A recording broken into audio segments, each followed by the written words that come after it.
So Revanth Reddy గారికి వస్తున్నారని చెప్పారు కదా! సో ఆయన వస్తే ఏం పెడతారు ఫుడ్ మీరు మీ దగ్గర ఉన్నటువంటి ఫుడ్‌లలో?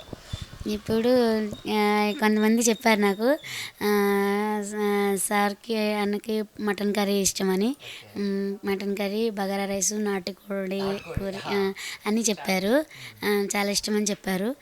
సార్ వస్తున్నారని తెలియగానే ఆ రోజు అంటే మటన్ డైలీ ఉంటుంది. ఇక ఆ రోజు నాటుకోడికి అంటే నాటుకోడి ఉండదు. ఆ రోజు నాటుకోడి కూడా తీసుకెళ్తాను. నాటుకోడి బగారా రైస్ డైలీ ఉంటుంది. ఇంకా నాటుకోడి కూర కూడా ఆ రోజు తప్పకుండా చేసుకొని తీసుకెళ్తాను. ఓకే. సో మొత్తంగా నాటుకోడి, బగారా రైస్, మటన్ ఈ 3 అంటారా? అవును. అంటే చెప్పారు ఇట్లా సార్కి ఇదంటే ఇష్టం అని చెప్పి. మన మీడియా వాళ్ళ ద్వారాగానే సార్ ఇలా ఆ కూర అంటే ఇష్టం ఇదని చెప్పారు.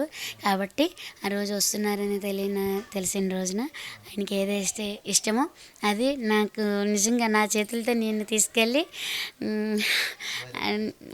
అసలు నాకు మాటలు రావట్లేదు. ఆయనకి ఇంకా ఎంత ఇది చేసినా తక్కువే.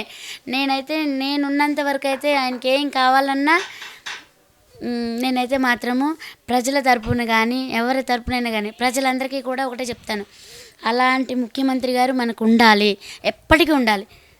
మన అందరం ఆయనకి సపోర్ట్ చేయాలి. అది అందరికైతే నేను అదే కోరుకుంటాను. అది